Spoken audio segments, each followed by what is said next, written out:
Hello and a very warm welcome to a brand new edition of World Panorama with me, Frank Pereira. Over the next half an hour, we'll bring you a roundup of all the significant events to have taken place around the world this week. But first, a look at the headlines. Greece to hold a referendum on July 5th on a controversial bailout deal with foreign creditors. Prime Minister Alexis Tsipras condemns austerity measures demanded by creditors, calls them humiliating and unbearable. Obamacare has survived again. US Supreme Court delivers historic judgments, legalizes same-sex marriage and saves the controversial healthcare law that will define President Obama's administration. Islamic State unleashes a wave of terror. Black Friday attacks sweep nations. At least 66 people killed in separate incidents in Tunisia, Kuwait and France. Attacks follow a call to violence by Islamic State extremists. And world number ones Novak Djokovic and Serena Williams are the top seeds at Wimbledon this year. Two-time champion Rafael Nadal seeded 10th, his lowest seeding ever at the All England club.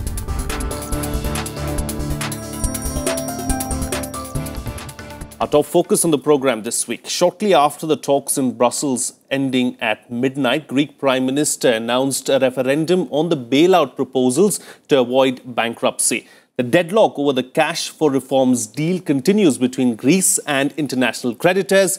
People were divided on actions taken by the Tsipras government, with some saying that they have been cornered into accepting the bailout as it is. Here's more. In a surprise move, the Greek government has put the decision on the controversial bailout deal with foreign creditors in the hands of the Greek public. In a televised address, just hours after talks with creditors and EU leaders in Brussels, Prime Minister Alexis Tsipras announced that Greece will hold a referendum on 5th July on the bailout proposals. Λίγο συγκάλεσα το Υπουργικό Συμβούλιο, στο οποίο εισηγήθηκα την διοργάνωση δημοψηφίσματος, προκειμένου ο ελληνικός λαός κυρίαρχα να αποφασίσει. Η εισήγηση έγινε ομόφωνα αποδεκτή. Αύριο θα συνεδριάσει εκτάκτως η Ολομέλεια της Βουλής, προκειμένου να επικυρώσει την πρόταση του Υπουργικού Συμβουλίου. Tsipras has described the bailout plan as unviable and humiliating, even calling it blackmail. Creditors have offered a 5-month extension to Greece. The proposal will release 15.5 billion euros in funding, of which 1.8 billion euros would be available immediately, covering the 1.5 billion euro IMF debt payment. However, it is conditional on Greece carrying out reforms. Wir haben heute Morgen, wenn ich sage wir, dann sind das der französische Präsident François Hollande und ich, uns noch einmal mit dem griechischen Ministerpräsidenten Alexis Tsipras getroffen. Wir haben dort über das Prozedere, also über die nächsten Schritte gesprochen und haben ihn sehr ermuntert, das außergewöhnlich großzügige Angebot der 3 Institutionen. Ναι, σίγουρα, γιατί δεν έχουμε άλλο δρόμο. Άμα θα μείνουμε εκτός, είμαστε πολύ ξεκρέμαστοι. Από τα σύνορά μας, τριγύρω, έχουμε τρομερούς κινδύνους. Είναι ανεύθυνος, πολύ ανεύθυνος. Όταν έδινε τις απαντήσεις, πώς το λένε, ζητούσε από τον κόσμο να το ψηφίσει, δεν του είχε πει ότι θα κάνει δημοψήφισμα. Αν του είχε πει, δεν θα το ψήφισε κανένας. Κακός. The decision marks the most dramatic twist yet in the 5-month negotiations between Greece and its lenders. Athens has been firm that it would not support reforms on pensions and taxes. Rejecting the proposal from its creditors could put Greece's future in Europe at risk and have repercussions on the world economy as well. Bureau Report, Rajya Sabha TV. Joining me for a chat this week to talk about the Greek debt crisis is Renu, Kohli, former staff member, RBI and International Monetary Fund. Thank you for joining me on the program, Renu. Let's talk about the Greek debt crisis now in detail. You know, there's a new twist to the tale. The Greek Prime Minister has said that he's going to have a referendum and he's going to let the people of Greece decide what to do as far as Greece's debt crisis is concerned. Yes, the referendum is, goes back to the election and the promises, and the Syriza party actually promised 2 sort of irreconcilable things to the Greeks, which is no austerity, but a promise to continue staying within the Eurozone. So, you know, that is the conflict which has surfaced now very sharply, and to go back on those promises is obviously a politically very, very hard decision for them to take. So what they have done is put it in the people's courts. Now the referendum, markets and in general opinion is converging around the fact that it's going to be a very narrow verdict. So, you know, it could go either way, 50-50. And that is having a repercussion upon markets, and in general, expectations are configured around a 50-50 chance. It is interesting that even the European Union finance ministers also sort of said it could go either way, 50-50. And of course, there is a huge moral hazard issue upon the European leaders, because there have been other countries prior to Greece which have faced very tough measures and have come out of it post-crisis and put their economies back on track. And the greatest protest against giving a fresh bailout to the Greek government, ironically, came from the three economies which were part of the so-called PIGS or PIGS, Portugal, Ireland, and Spain. And well, I mean, it's a very confused lot there. My sense is that probably whatever solution emerges on Monday, the Greek government has tried to dispel fears of imposition of capital controls and told their population that the banks will be open on Monday and will function as normally. Probably the emergency liquidity funding that the ECB is doing may be extended, but whatever solution comes about will probably be very, very short term and very immediate. And I think this. So what about the deadline of June 30th then? That's what I'm saying, that it's about 50-50. So possibly we might have some kind of immediate bridging kind of a short-term negotiation.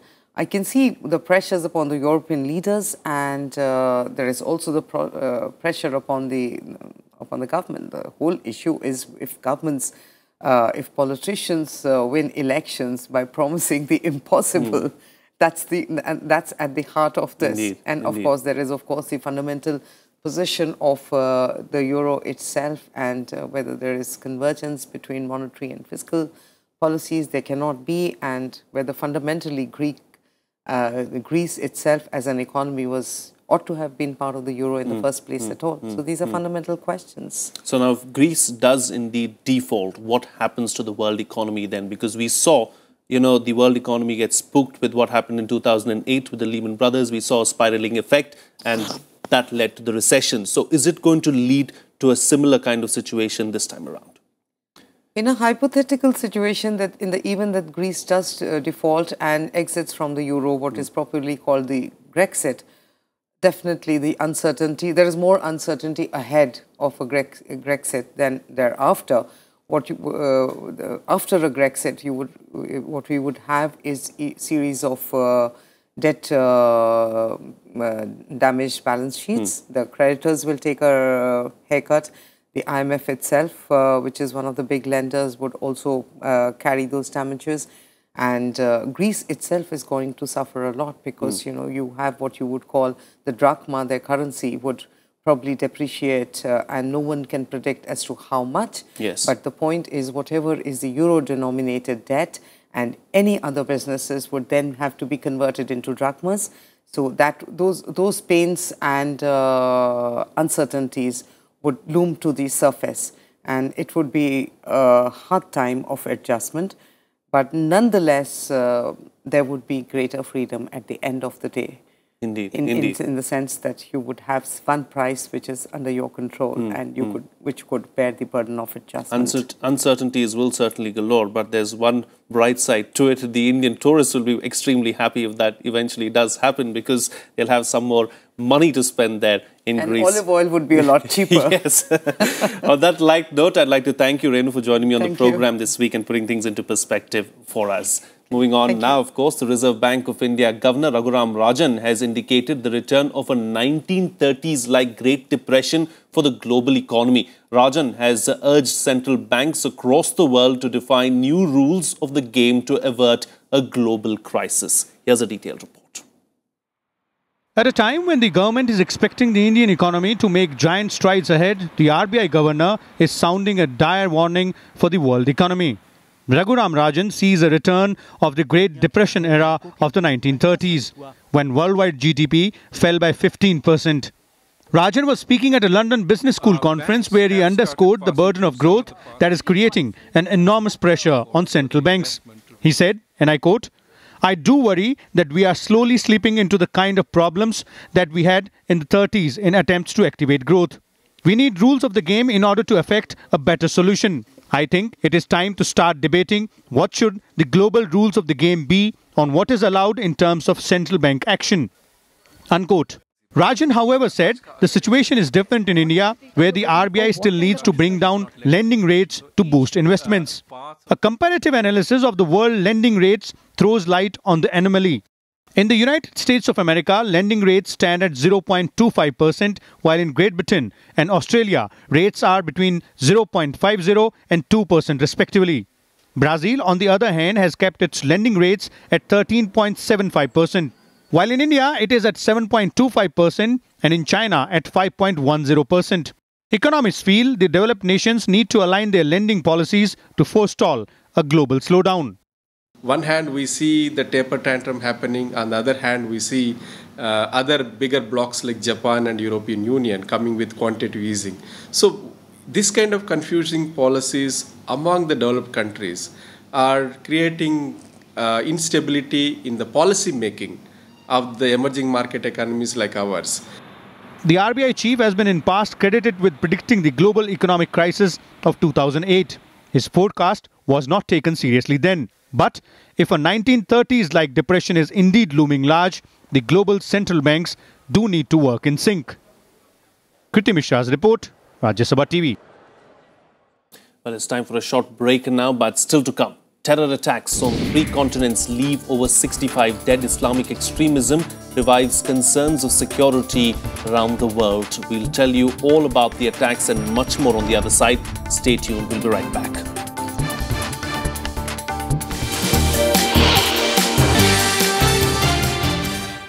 Welcome back. You're watching Rajya Sabha Television. Well, Islamic State supporters brought in a Black Friday with extremists staging a series of murderous attacks in Europe, Africa and the Middle East. While 38 people were killed in Tunisia, at least 27 people were killed and over 220 injured in Kuwait. Here are the details.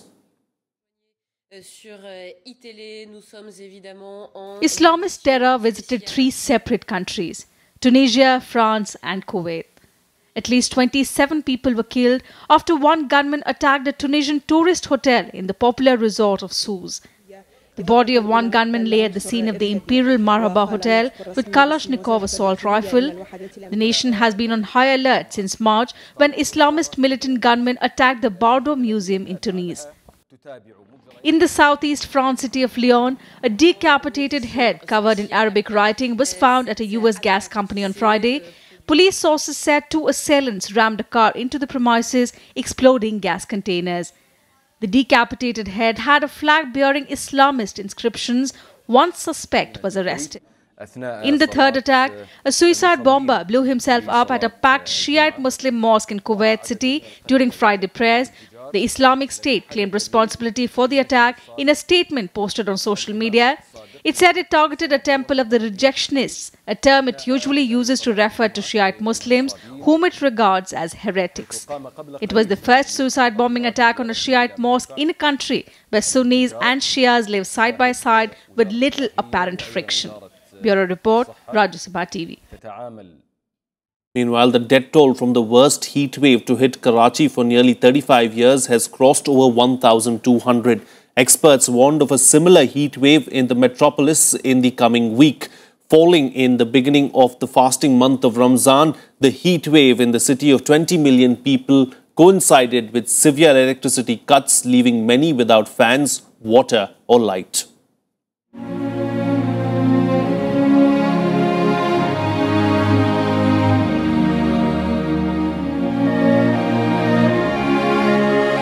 Hundreds of people killed, many others struggling to get treatment in hospitals. Karachi's worst heat wave in 35 years couldn't have come at a more testing time. It's the month of Ramzan when many Muslims do not eat or drink during daylight.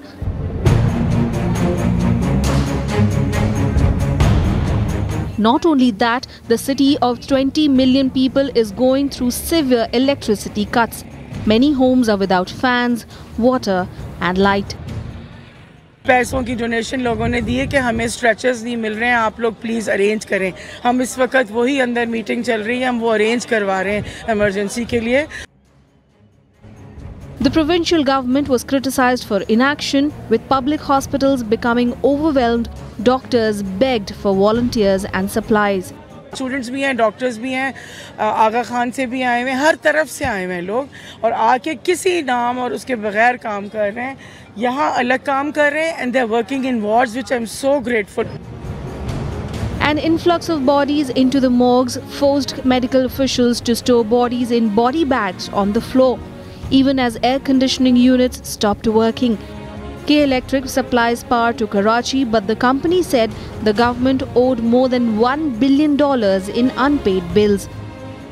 The overwhelming numbers we have been able to cope, but with great difficulty. The army came in, Pak army came in for our help and to our rescue. They have put up a camp here and they are helping us distribute and disburse water and juices and other stuff. And they have also organized a camp which is facilitating patients.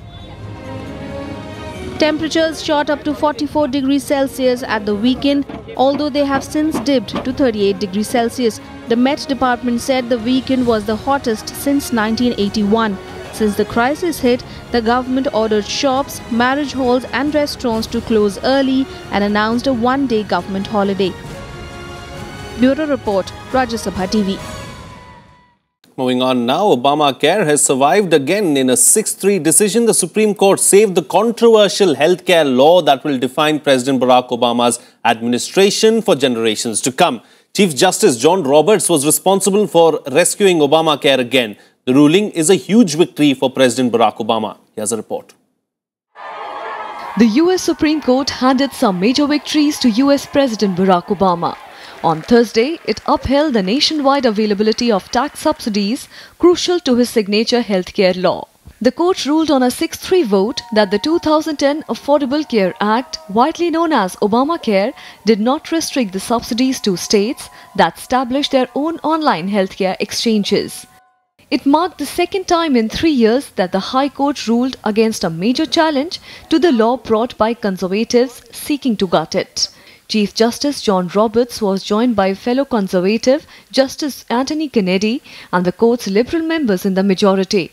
The decision means the subsidies will remain not just in the 13 states that have set up their own exchanges and the 3 states that have state-federal hybrid exchanges, but also in the 34 states that use the exchange run by the federal government. 5 years ago, after nearly a century of talk, decades of trying, a year of bipartisan debate, we finally declared that in America, health care is not a privilege for a few, but a right for all. Over those 5 years, as we've worked to implement the Affordable Care Act, there have been successes and setbacks. The setbacks I remember clearly. But as the dust has settled, there can be no doubt that this law is working. It has changed and in some cases saved American lives. A day later, in another historic ruling, the Supreme Court legalized same-sex marriages in all 50 states. The 5-4 decision ruled that marriage was a constitutional right for all. This comes as a major victory for the gay rights movement. Scores of people anxiously waiting for the announcement celebrated outside the court premises. Folks who were willing to endure bullying and taunts and stayed strong and came to believe in themselves and who they were.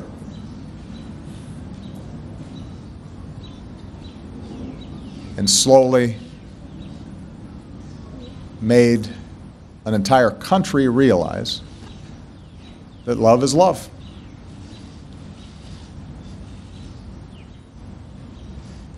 What an extraordinary achievement. It is unclear how soon marriage licenses will be issued in states where gay unions were previously prohibited. Before the ruling, gay couples could marry in 37 states in addition to Washington, D.C. Bureau Report, Rajya Sabha TV. We'll take another break now, but still to come. Harry Potter to return, this time on stage in London's West End next year. That and other entertainment news coming up. Stay tuned, we'll be right back.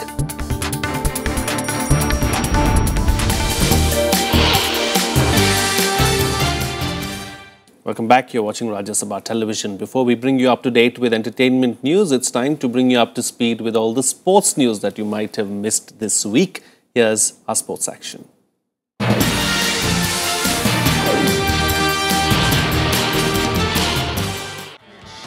Novak Djokovic and Serena Williams have been named as top seeds for Wimbledon, while 14-time Grand Slam champion Rafael Nadal is seeded 10th in wake of his recent struggles with form. While defending champion Djokovic will attempt to heal his scars from the French Open final loss to Stanislas Wawrinka, 5-time winner Serena will try to increase her tally of Grand Slams to 21. Meanwhile, 7-time champion Roger Federer is seeded second above 2013 winner Andy Murray. Putting speculation to rest, Manchester United winger Angel Di Maria has expressed that he has no intention to leave the club this summer despite enduring a troublesome first season at Old Trafford.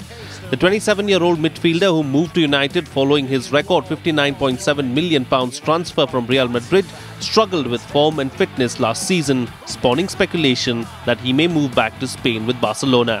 However, Di Maria confirmed that he is not thinking of leaving the club and would like to deal with issues affecting his performance.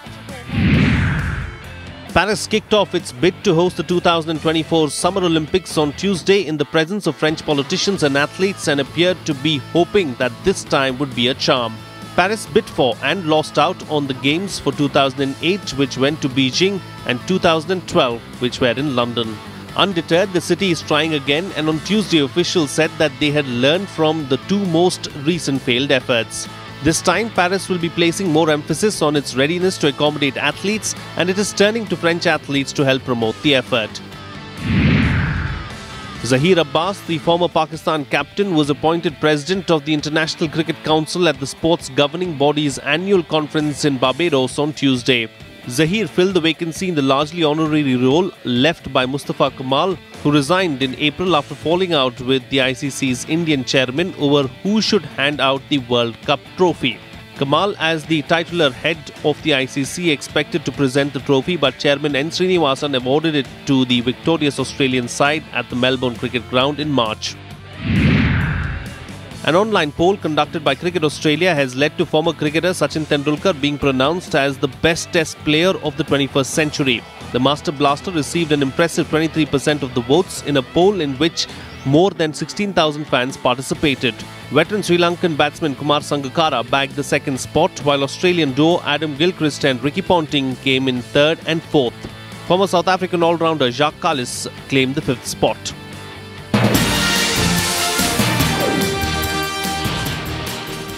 Moving on now, here's a look at what's creating a buzz in the world of show business. Here's our entertainment roundup.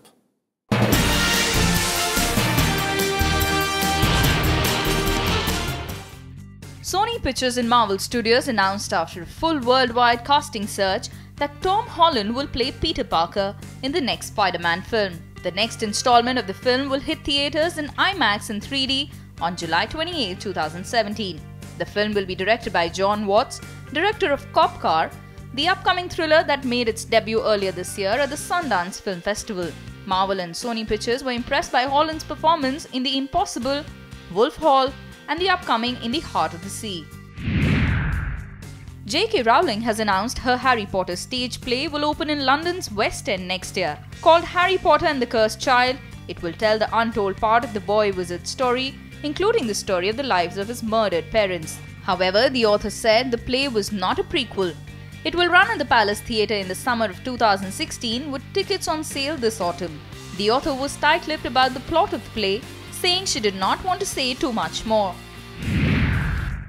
Actor Emma Watson has signed on to play the lead in James Ponsol's adaptation of Dave Eggers' novel The Circle opposite Tom Hanks. Watson has replaced actor Alicia Vikander for the role. Watson will play a college graduate who's hired for a big job in an internet monopoly called The Circle. The digital company links users' personal emails, social media, banking, and purchasing with their universal operating system, resulting in one online identity and a new age of civility and transparency. The ongoing debate between Apple and Taylor Swift is now resolved after she announced her album will appear on the tech giant's new streaming service. Earlier this year, she challenged Apple over the fact that they weren't planning to pay royalties to artists during Apple Music's 3-month trial period.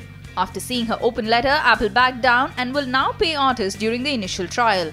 Swift's album 1989 is not currently available on any streaming services. Hollywood composer James Horner, who scored the Oscar-winning films Avatar and Titanic and the mega-hit theme song My Heart Will Go On, has died in a plane crash. Tributes came in from Hollywood stars and celebs who lauded his music legacy. Horner's plane was immediately destroyed on impact and he was alone in the aircraft when it crashed in South California. His death was confirmed by Sylvia Patricia, who was identified on his film music page as his assistant.